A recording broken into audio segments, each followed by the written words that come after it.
Donc juste me présenter, Jacques Cavalli, je suis président du mouvement québécois pour la paix.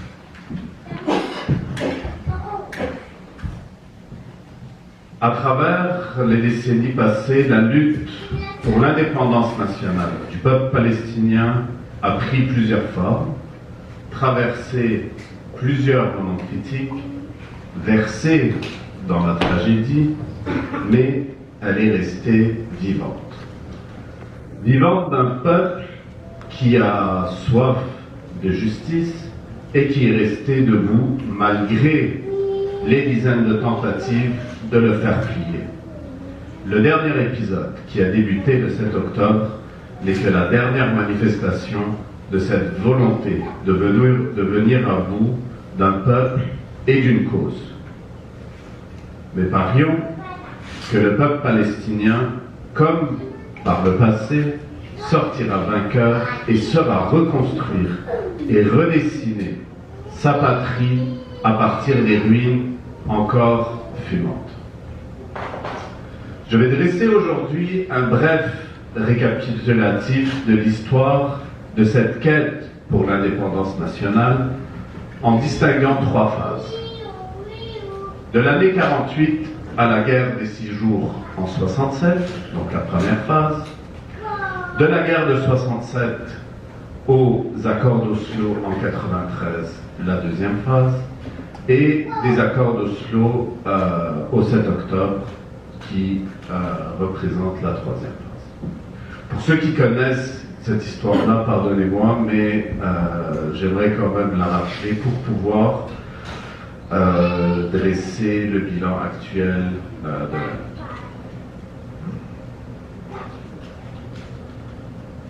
Donc, parce que la lutte du peuple palestinien ne se fait pas en vase clos, et parce que son évolution est intimement liée au rapport de force à l'international, il est impossible d'appréhender l'histoire de cette lutte sans prendre en considération et en trame de fond l'impérialisme et ses visées régionales.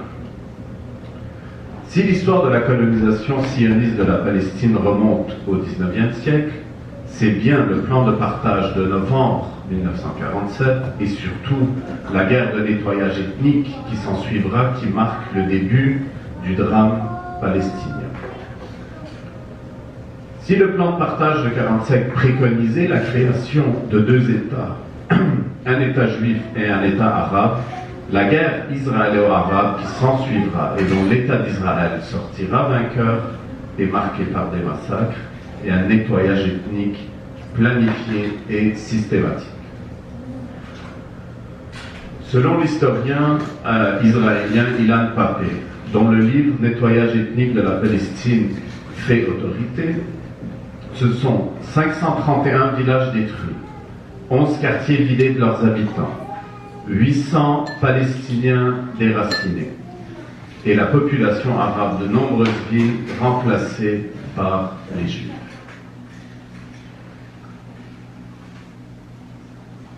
L'État arabe qui voit le jour suite à la guerre de 1948 est partagé entre l'Égypte et la Transjordanie. On ne parle pas encore de Palestine. La bande de Gaza est sous contrôle égyptien et la Cisjordanie et Jérusalem-Est sont sous contrôle de la Transjordanie, donc la Jordanie actuelle. À l'époque, on ne parle pas encore de Palestine indépendante ou même de lutte du peuple palestinien, mais de nation arabe et de reconquête arabe des territoires perdus lors de la guerre de 1948. Cette dimension arabe du drame palestinien sera renforcée les années suivantes et au cours des années 50 par l'arrivée au pouvoir de nationalistes arabes dans plusieurs pays de la région et en premier lieu par celle de Nasser, Gamal Abdel Nasser en Égypte en 1952. À partir de cette date, un espoir renaît, celui d'une nation arabe unie et unique qui regroupe tous les pays arabophones, y compris la Palestine.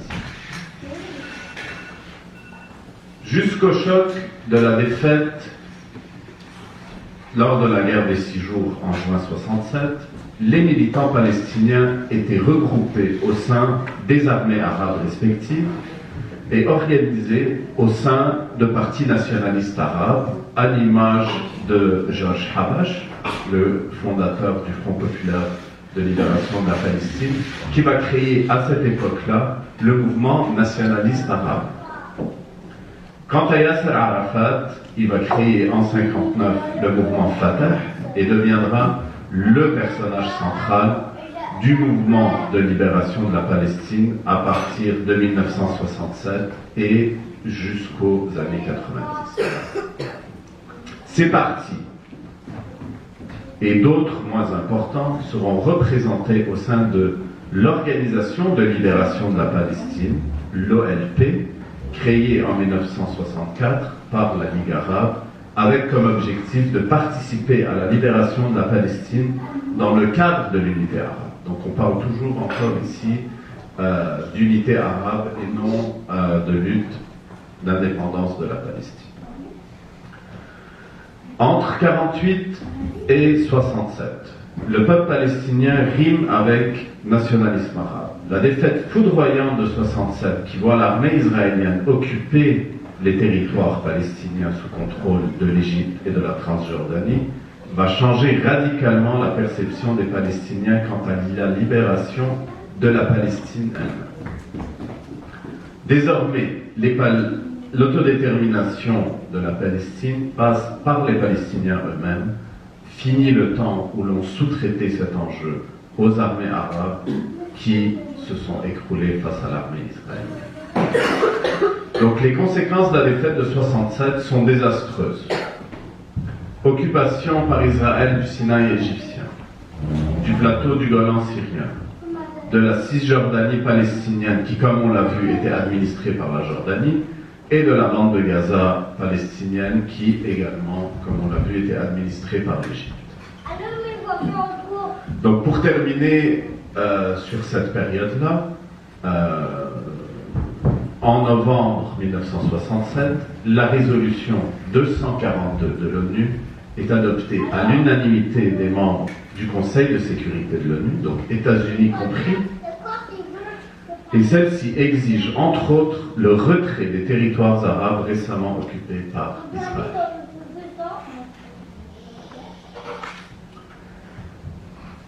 À partir de juin 67, les Palestiniens prennent les choses en main, donc comme on l'a vu précédemment. C'est eux qui vont mener la lutte avant tout. L'OLP prend petit à petit son autonomie par rapport aux nations arabes et forme petit à petit une armée qui sera appelée à jouer un rôle central durant les années 70 et 1980.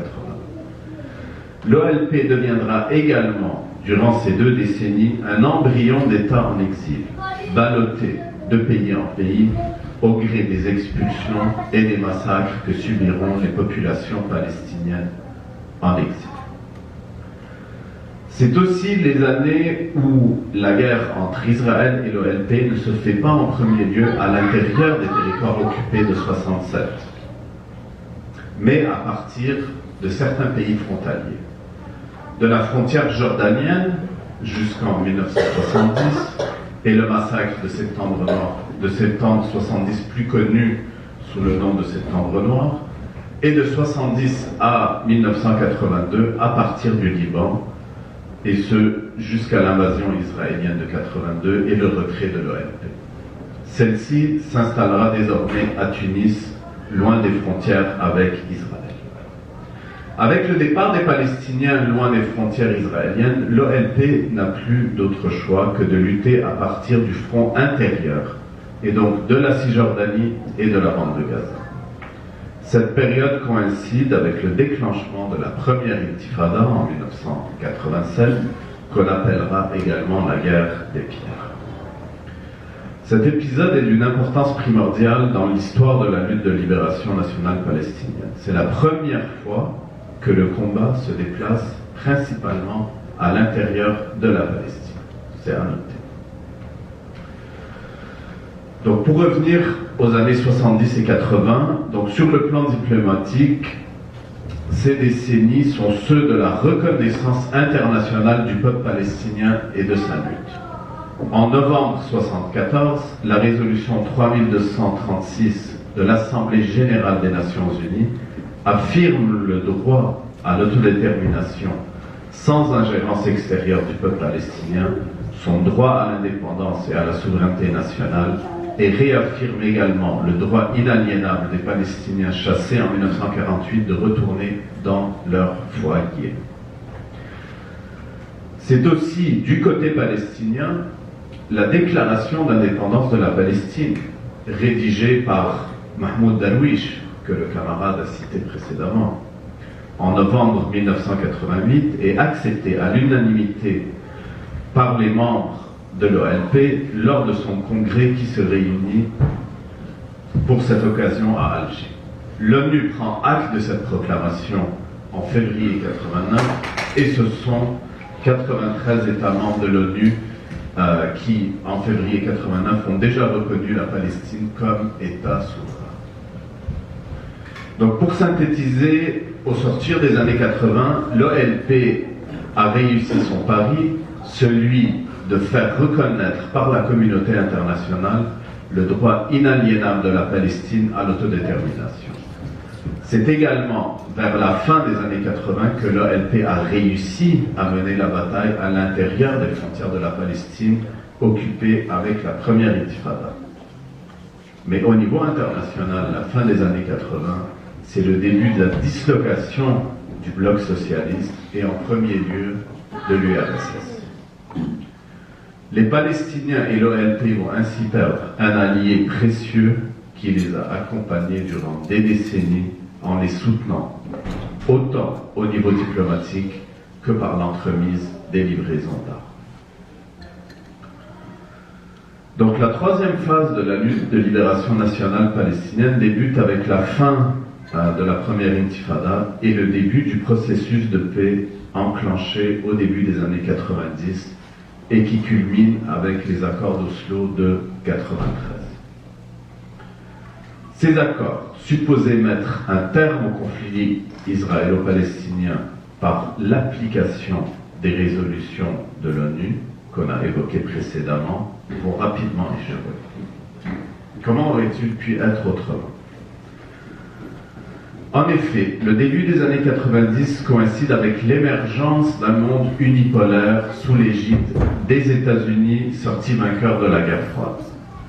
Or, la paix d'Oslo est très certainement la fille de son époque. C'est en définitive la paix des États-Unis qui essaye de jouer le rôle d'intermédiaire entre Israël et la Palestine, alors que, comme vous le savez très certainement, et les événements récents l'ont encore attesté, les États-Unis sont les plus proches alliés d'Israël. Donc à partir de la fin des années 90, la désillusion est grande chez les Palestiniens, qui sont de plus en plus nombreux à s'opposer à ces accords, qui n'ont jamais appliqué ou essayé d'appliquer les résolutions de l'ONU. C'est dans ce contexte que la seconde intifada est déclenchée en l'an 2000 et cette fois-ci elle est militarisée. L'échec de la paix d'Oslo est également symptomatique de l'échec de l'ONU durant ces années-là. Rappelons que l'ONU a été créée après la Seconde Guerre mondiale et reflétait le rapport de force de l'époque entre l'URSS et les États-Unis, et ce, dans un monde multipolaire. Or, avec la disparition de l'URSS, le monde, du jour au lendemain, s'est retrouvé avec une seule superpuissance, les États-Unis, et par conséquent dans un monde unipolaire. Dès lors, l'ONU fut marginalisée par les États-Unis au détriment d'alliances soumises à son autorité, et en premier lieu, l'OTAN. Ce sont aussi les années de division pour les Palestiniens.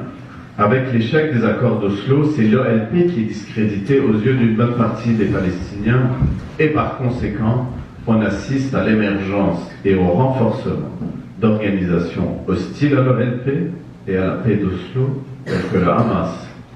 Ces divisions culmineront à la guerre civile entre les Palestiniens et à partir de 2007, à la prise du pouvoir par le Hamas dans la bande de Gaza et à la présence, par conséquent, de deux gouvernements palestiniens, l'un à Gaza, contrôlé par le Hamas, et l'autre en Cisjordanie, contrôlé par le Fatah. Pour conclure, venons-en au dernier développement. Donc depuis le 7 octobre dernier, on assiste à une phase de cette guerre qui dure depuis 75 ans d'une autre envergure. Jamais Israël n'a été attaqué de la sorte à l'intérieur de ses frontières internationalement reconnues et jamais la riposte n'a été aussi meurtrière dans un délai aussi court. Cette phase de la guerre se déroule dans un contexte international qui évolue très rapidement. D'un monde unipolaire où l'impérialisme états-unien faisait sa loi sans sourciller, on est en train de passer à un monde multipolaire où les États-Unis ne sont plus seuls et où l'ONU peut à nouveau jouer un rôle important et en contradiction avec les intérêts de l'impérialisme. Pour finir et pour commémorer la journée de demain, donc le 29 novembre, c'est la journée internationale de la solidarité avec le peuple palestinien, telle que décrétée par l'ONU en 1977. Je voudrais citer ici Nada Abu Tarbouch, représentante de l'État palestinien à l'ONU, qui a prononcé un discours remarquable le 17 novembre dernier à l'adresse du représentant israélien à l'ONU. Elle déclare: ce que votre pays aurait dû apprendre au cours des 75 dernières années, c'est que le peuple palestinien est un peuple qui refuse de disparaître.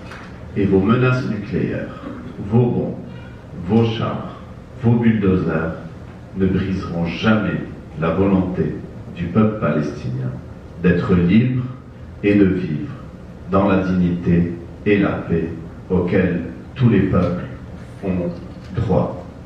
Merci beaucoup.